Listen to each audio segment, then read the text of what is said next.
kita akan lihat nanti awal bagaimana Prabowo bisa menjaga secure dari ring 1, terutama dari adiknya. Udah langsung spesifik. Langsung. Ini bukan rahasia. Iya, memang Ini bukan rahasia karena ini kan pertarungan antara 9 naga dengan naga 10, naga 11, naga 12. Luhut sudah masuk naga 10. Udah mengambil, udah dapat, udah ketinggalan selama ini dia ambil semua, kurang lebih kan begitu. Di bacaan saya. kita ini berdosa nggak kalau kemudian melegitimasi pemimpin yang kita anggap dan jelas-jelas curang, lalu kita berikan kesempatan. Ini pertanyaan sedikit teologis ya. Iya. Berikan kesempatan untuk memimpin kita. Ini terus terang mengganggu. Kalau begitu nanti tujuan bisa menghalalkan segala cara nanti. Artinya nanti 2029 dengan dalil bahwa dia ingin mensejahterakan rakyat, boleh lagi dong main segentong-gentongnya dan sebabi-babinya tadi.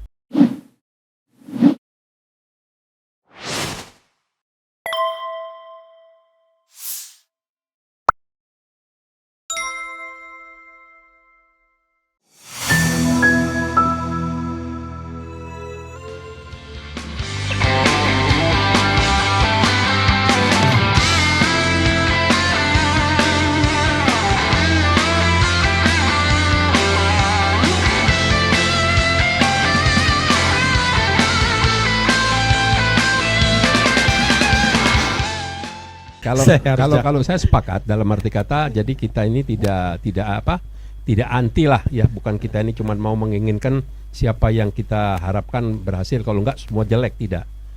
Alasan untuk ke arah situ Pak Prabowo itu banyak sekali. Ya, kita mulai dulu dari awalnya tadi konflik of interest di internal.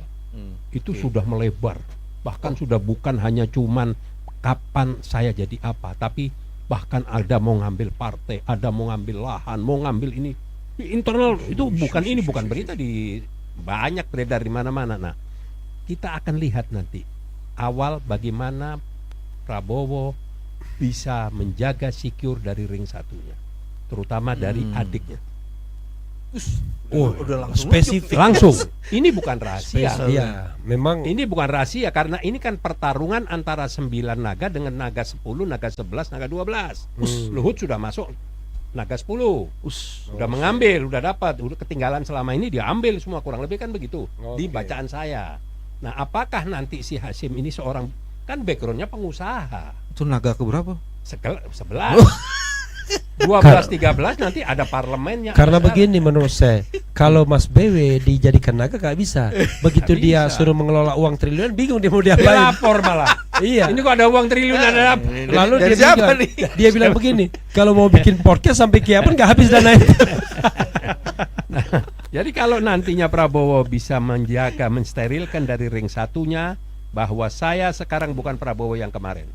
Saya harus membuktikan saya dari mulai tahun 98, nama saya hancur lebur, bahkan saya sempat melarikan diri ke luar negeri dan lain sebagainya, dan sampai hari ini saya dianggap melanggar HAM dan lain sebagainya. Saya akan buktikan bahwa saya punya jiwa patriot.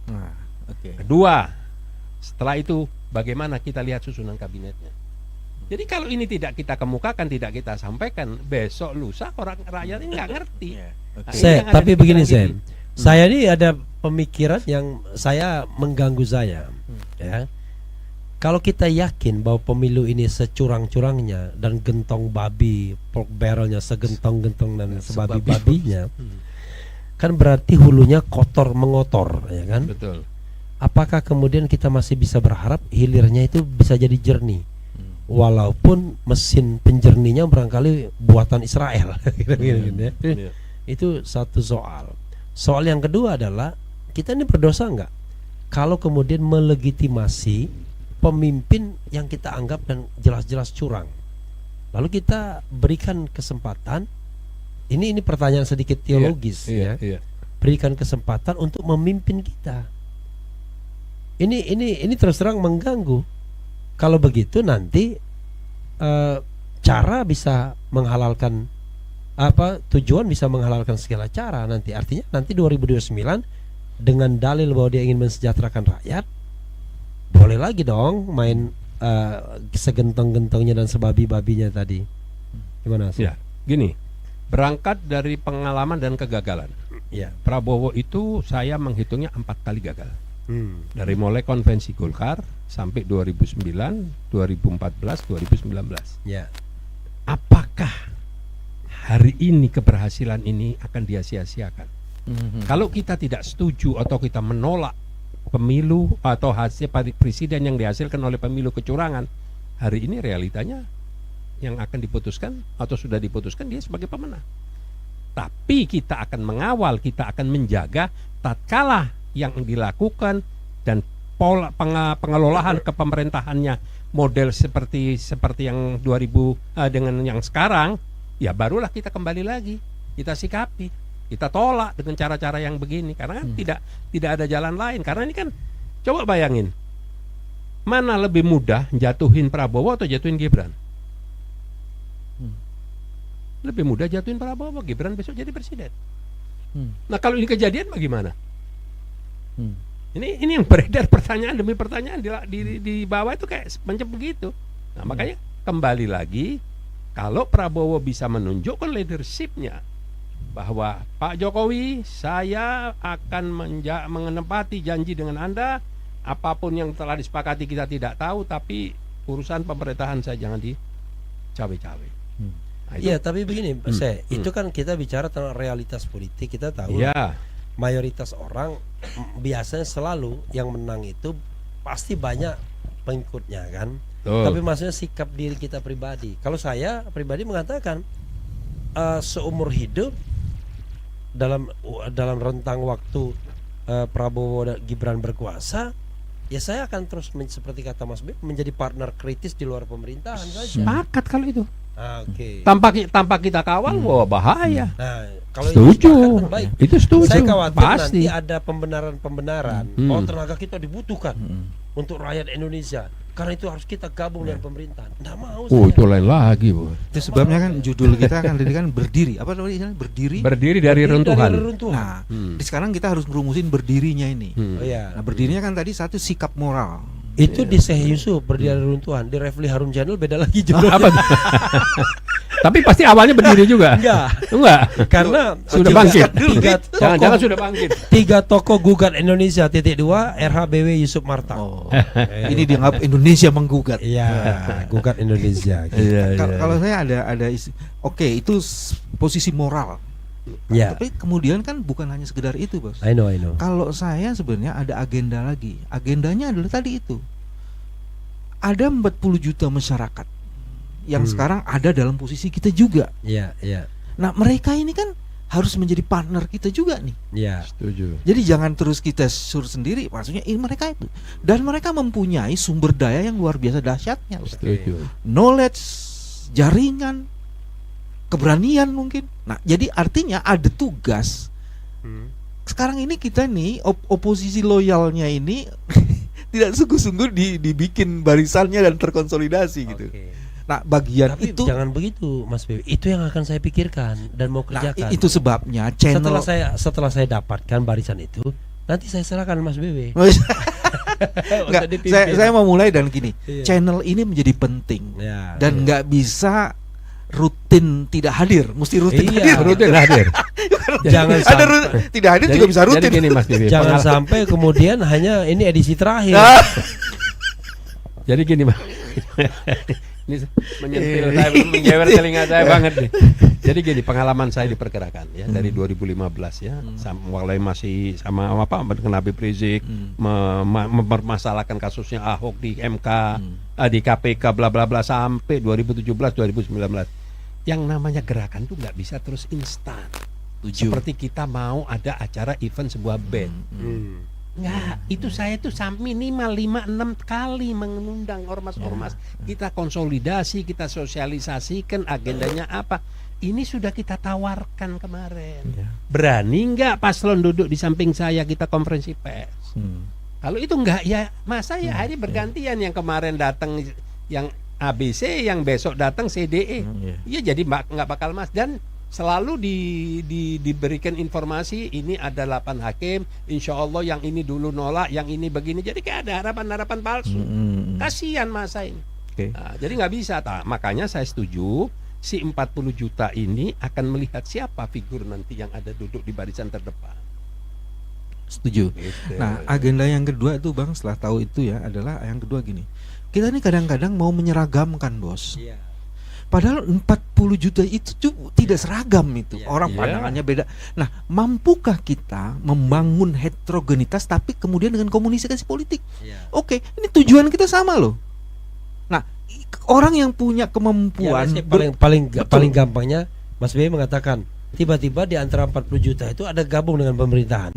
Bagaimana sikap kita kan begitu iya kan? tuh. Jadi Iya, komunikasi iya. politiknya Iya, kan. iya, Kan iya. kan mereka mempunyai argumen, mempunyai Iya. alasan itu, Iya. jangan kemudian lu udah jadi kafir lu. Iya. Nggak masuk. Nah, itu Jangan saling mengkafirkan dalam Iya. politik. jadi kemampuan mengelola Mas BY soliditas nggak dengan tahu itu berbagai kertas sambal aja. Nah. Nggak. Nanti kita adjustment. Ya. Jadi from the beginning kita harus kasih yang namanya statement keras, Hmm. ya kan? Tapi realitas politik selalu menemukan jalannya kan. Nah itulah yang kita adjustment nanti. Itu yang saya bilang dengan komunikasi politik itu. Iya. Cuman saya setuju sama Refli dalam satu orang-orang tertentu itu udah no point to return. Nah itu No point to return. Karena dia menjadi tonggak Tonggak. gitu loh. Iya. Kalau kemudian tonggaknya ngoleng-ngoleng gitu, selesai. Betul. Let's say gini lah, paling gampang. Anies itu kartu mati, kartu bukan kartu mati. Tidak harga mati, bukan kartu mati. Harga mati tidak boleh gabung. Benar nggak, Mas BW? Ya kan? BW tidak boleh gabung, harga mati juga. Syekh Yusuf mau harga mati atau mau harga separuh? Refli Harun nggak boleh harga mati juga nggak apa-apa. Yang sudah cadas-cadas tuh Iya, harga mati. Harga mati. Jangan tiba-tiba pas pengumuman adalah melipir di pinggir. Kalau BW itu temannya Refli, jadi dia ya akan mengelola, membantu Refli gitu-gitu.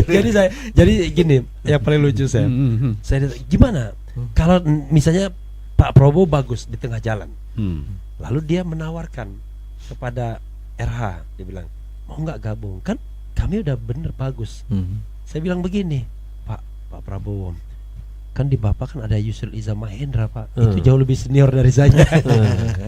Artinya kita kan tidak terkena kewajiban fardu kifayah, kan banyak. Tapi kan legitimasinya beda, Bos. Iya, tapi kan dia yang Beda capek, dong. dia yang capek. Refli ya kan? Harun mau Dia yang bersama capek. saya Nah, itu beda. BW misalnya tiba-tiba dilamar jadi jaksa agung, kita kan bilang, Pak itu ada yang lebih ngebet Pak, ada Auto Hasibuan.